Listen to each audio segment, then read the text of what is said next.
hade till Swanberg.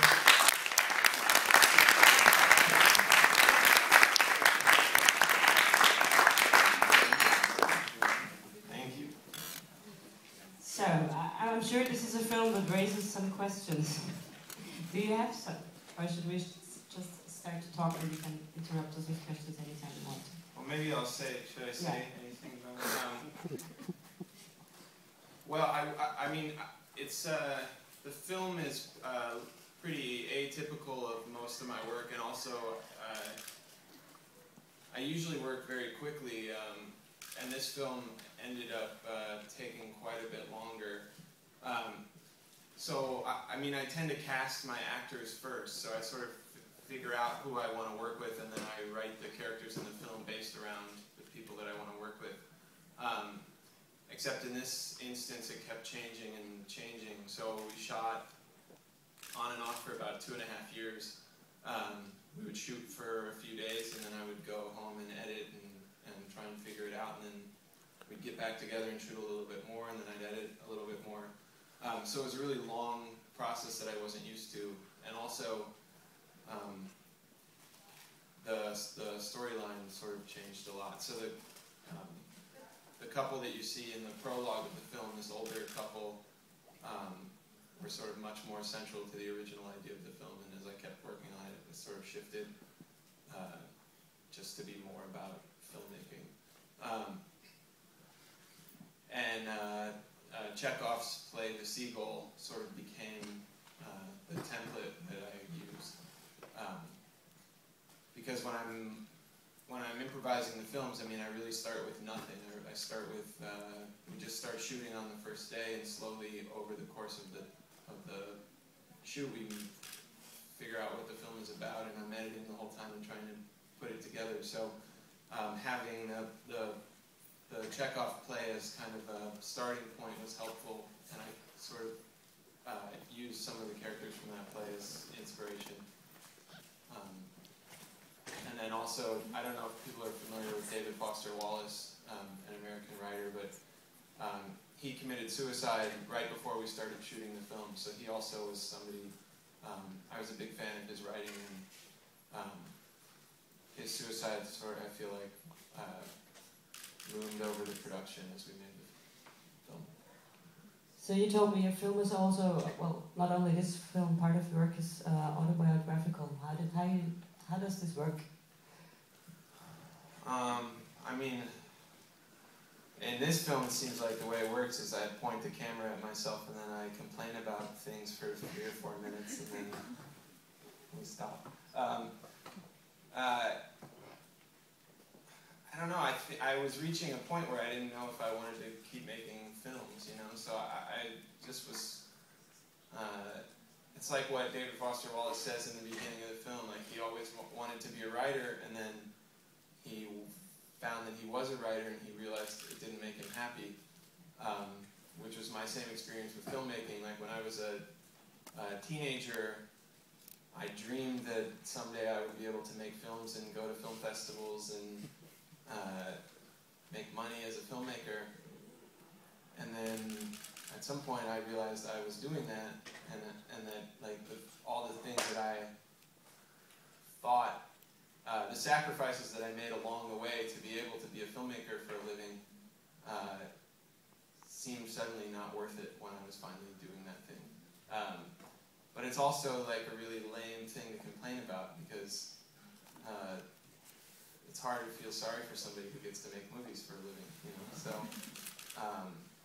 So does it make you happy now? No, of course not.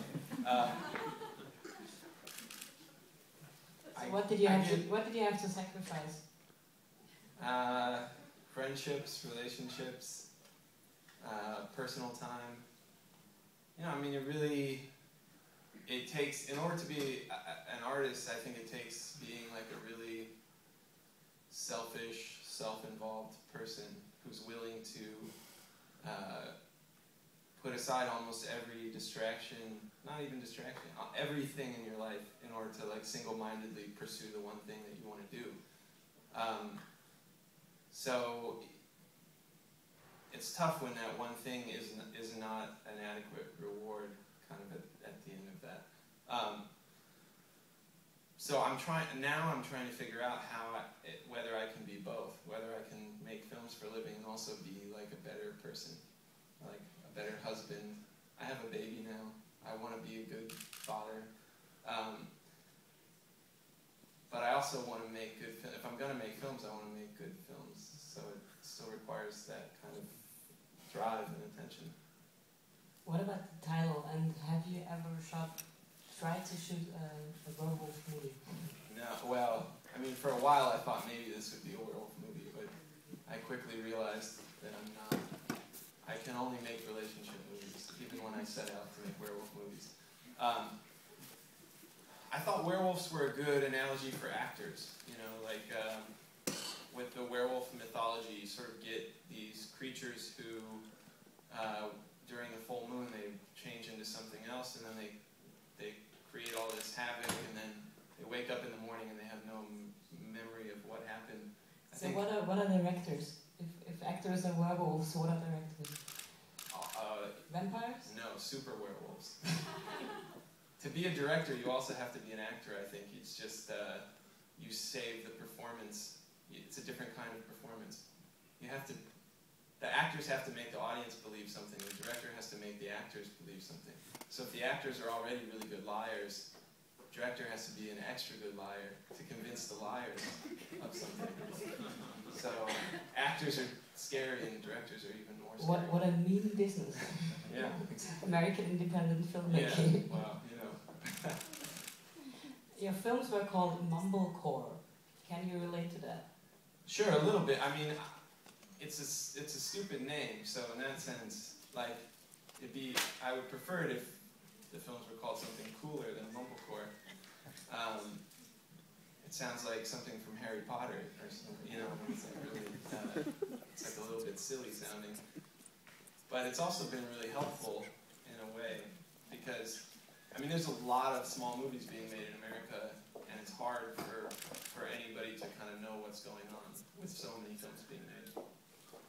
So at least mumblecore sort of became something that people could remember and talk about. But it's not, I mean, there was no real... Is there a definition? What it's... No, not really. I mean, I think early on the definition was like small relationship films, improvised dialogue, handheld camera, things like that. But all that stuff's like changed in the years since then. So it's really hard to define. Except people still call my movies mumblecore. So I think it'll just, even if I made a giant Hollywood movie, I still think it would be called Hollywood mumblecore or something. How did you know the musicians who were doing the soundtrack? How did you come up with that? Yeah, special soundtrack. The musicians are friends of mine, I mean, they mostly write like bluegrass music, but really, yeah, because it's just like a piano, a bass, and a fiddle, you know. So they're really like it's not typical horror film music, but I really wanted. Even though I wasn't making a horror film, I wanted to borrow that idea from horror films, like this sort of like very present music. It's cheating a little bit, you know, because like a lot of my films don't have any music, and then it's really, it's on the audience to sort of gauge how they feel about something. It's really nice when there's music there, it tells you how to feel. It makes my job easier. You should feel scared now. There's a question over there. Yeah, so did you think of this movie as a genre movie? Because obviously it talks about a genre, but like the movie about making movies has already sort of become a genre. Yeah. Or you mentioned that all of your movies are ultimately relationship movies. So one kind of things like Woody Allen, who also does genre spoofs or genre movies, but which are all ultimately relationship movies. Right. Well, yeah, I mean, I think what was happening at the time, some of the actors in this film really do make horror movies. Like Ty West, who plays the horror director in here, has made a bunch of horror movies, real horror movies. I think I was really jealous. Like, in America, people don't really go to see art films anymore. You know, I mean, they play film festivals and that's kind of it. I was really jealous of the horror filmmakers because, like, there's still like a really active audience for horror films in America. So I think, like, I thought it would be cool to make a horror film. Were It you would be trying nice to to make a their horror film. festival? Yeah, a little. But then I just can't do it. Like, I tried. It just, like, ends up being like a boring relationship movie. A bunch of people complaining about things, you know. It's not thrilling at all. But it was liberating a little bit, you know, to sort of like not just make a straight relationship movie, or at least to challenge myself to try some things that I'd never done before, like the use of music and having the camera be on a tripod for long takes and things like that. Well, I mean, it works. It's really good. Thanks. So what's the joy of filming? I don't know. I mean, it's like a snake that's eating its tail at this point. Like, it's just getting more and more autobiographical and insular. I mean, I'm assuming now that there's no audience. Eventually, there will just be no audience for my movies other than me. You will watch yourself, watching Yeah, yourself. Exactly. So, you know, I'm trying to quit doing this so that I make movies people actually want to see. But I just can't. I mean, the only reason why I'm still making movies, like what I said in the film, like the process of making the films is enjoyable because I get to surround myself with people that I like, and we get to have an experience. But the film itself, like, you know, I'm less and less concerned about the film itself, you know. At least at the time, I didn't care, you know. It's like I wanted the experience of making it. The thing that I don't like is when it's finished, and then I just put it out in the world, and then people write mean things about me. Or So something. that's the reason why you're doing one movie after the other? Yeah. Because one stopped, so you have to Yeah, fill the quicker I make them, the more I get to have the experience I like. You know, be on set every day. There's a quote from the film. What do you want to accomplish? You're too embarrassed to talk about. When he says. Is there a thing you're too embarrassed to talk about? Oh no, I'm not too embarrassed to talk about anything. Talk about whatever. I don't know. I mean, I think in general. Well, like I grew up. I think that like the prevailing sensibility when I was growing up and going to film school was irony, and I think that like TV shows like The Simpsons and comedians like David Cross and people like that, Janine Garofalo, like these people like really ushered in a time period of like sarcasm and irony that got really annoying to me because I don't think you can go anywhere from there. Like, it's no fun to watch movies and TV that is only making fun of people constantly. So I think like my main objective was like sincerity, even at the risk of it being embarrassing, you know? Like, I'd rather make something ultra sincere where I look like a fool than to make something where I'm removed from the audience and I'm making fun of people. I feel like it's cheap. So how do you produce your movies? How do you finance them? Well, they cost nothing, basically nothing. So they're easy to finance. Credit cards is how I finance it.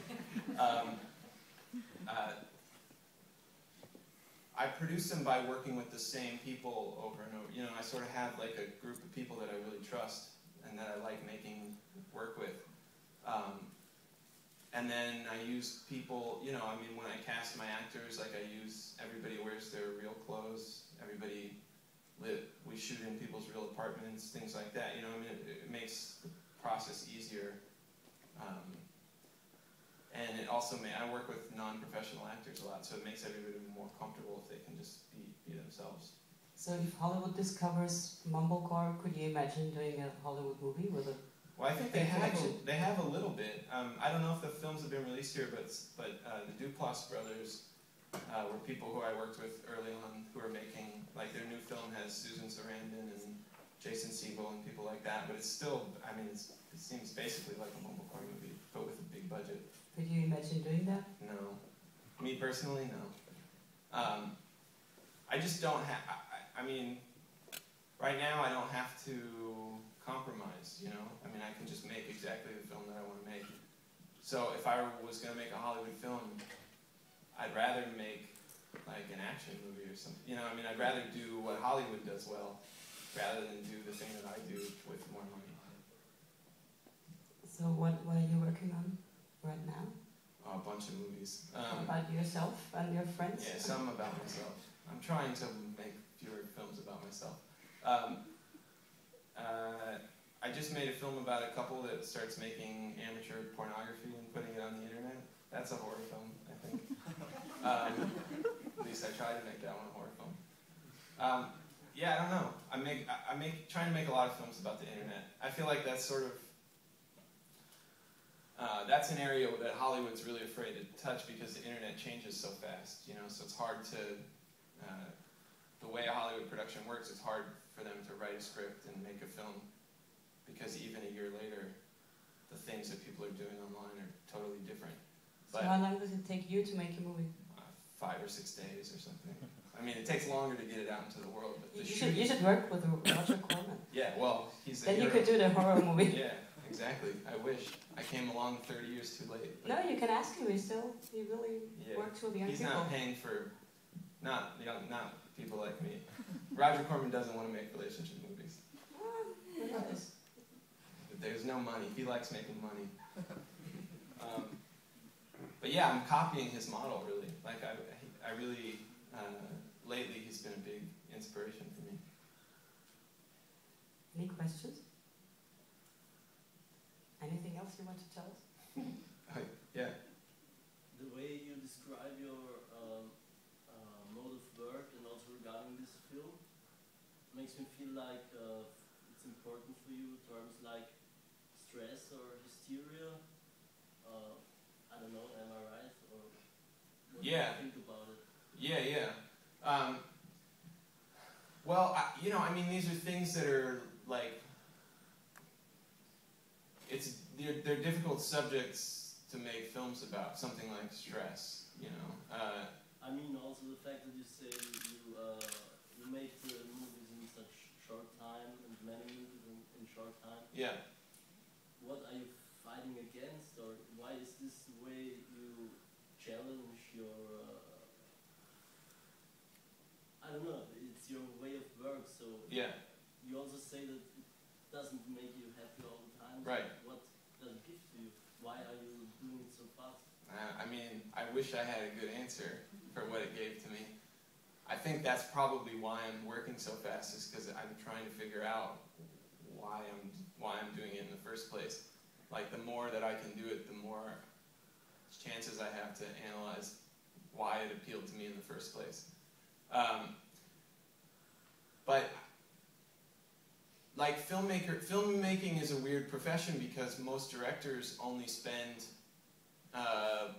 1 month out of every 3 or 4 years directing a film. You know, I mean, it's something that like, typically there's long gaps between filmmakers' projects. And there's often usually like a whole writing process, and then the filmmaking, and then the editing, and then the distribution. Like, these things just sort of like take a lot of time. But I feel like most other artists get to do the thing they want to do every day if they want to. Like, a musician plays their instrument every day. A painter can paint every day. A writer can write every day.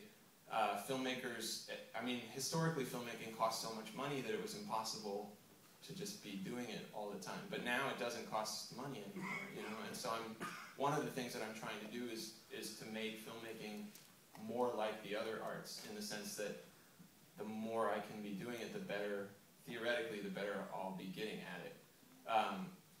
And to treat it like, almost like a craft, like a job that I do Monday through Friday, the way most people have jobs, you know? So that's one reason why I'm working so fast. There's probably also like really deep-rooted, like American, like puritanical work ethic stuff, like probably deep in my psychology, guilt, these other kind, you know, I was raised Catholic, I'm sure that has something to do with it, like, lots of deeply ingrained things. And also, like, as much as I complain about it, like, I do like it. There are things about it that I really like, so the more I can do it, the more experiences I can have, I guess. Any questions? Yeah.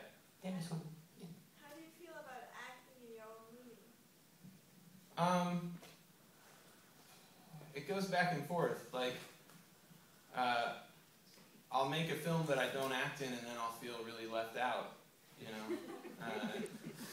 So then I'll act in the next one, and then I'll be horrified by the experience. So then I won't act in the next one, and I'll feel left out again, you know. So I tend to kind of switch back and forth. The way that I work is kind of nice to act in the movies because I can direct from within the scene. You know, like with the improvised dialogue, I can sort of steer the actors in a direction that I want to go by being a participant in the scene. But then it's frustrating because I lose track of the kind of omniscient point of view that's often helpful. So the films that I act in tend to be much more confusing experiences for me because I'm too invested in the material, or I'm sort of like too involved in it. But I also feel like there's occasionally good parts about that too. The ones that I act in, I tend to not understand them for several years. You know, like they're way too personal, and then like later I'll go, oh, that was what that movie was about. But it takes a lot of talking about it. I mean, just like as an ego thing, it's nice to be in the movie because I get to be more involved, you know. And if I'm doing anything, if I'm doing everything, if I'm paying for the movie and producing it and directing it, editing it, I might as well act in it too. Might as well get some credit. Yeah, I'm realizing now that like the part of me that wants people to like pay attention to me can be satisfied by acting in other people's movies. So maybe that's a healthier option for me. I'll act in other people's movies, I'll just direct mine. So is this filmmaking as therapy? A little, but you know, I mean, it's so far that I've learned nothing, so it's not good therapy if it's therapy. It's just probably causing more problems. There's a question? Do you have any idea how many people saw all your movies? In America, they're usually... is VOD a thing here? Like video on demand?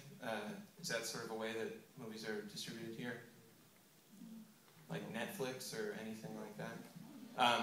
The way my films are distributed in America, you basically can rent them on TV for like $6 or something like that.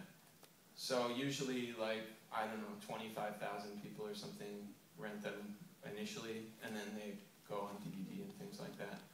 So I have like I mean, for an independent filmmaker, a pretty big following in America, but the films haven't really been distributed outside of America. Not much. There's another question? Sorry, another question. Oh, I don't ask as many as you want. How's the reaction in America to your film? Well, pretty divisive. I mean, I obviously have enough of a fan base that my films continue to be distributed, but also I'm like I tend to be a really easy target for critics and people to write mean things about. Obviously, you know, I make myself an easy target, I think. So the people who dislike my films really, really hate them. And they don't just hate the films, they hate me for making them. So, you know, I'm kind of like, I've become a lightning rod in a sense. But, you know, I mean, it tends to be the case when you really hate something, you're much more likely to be vocal about it. It's like, I think anger fuels action a lot more than, like, love fuels action. So if people who really like my movies, they just like them, and then that's it. That's the end of the experience. Maybe they talk to their friend about it. But the people who hate my movies go on the internet and they're like, this guy is a fucking idiot. I can't believe he made this movie. So you read the critics? No, I stopped reading it. I had to. I used to. It was very unhealthy for me. Now it's like, I don't read any of it. Twitter or anything. I'm completely... You're offline. Uninvolved, yeah. I mean, I still waste most of my time on the internet. I just don't. I don't Google my own name anymore. So if there are any more questions, or you want to tell the director how you loved his film, you can do so outside. Yeah, thanks for coming. Thanks. Thanks for coming. Bye-bye. Thank you.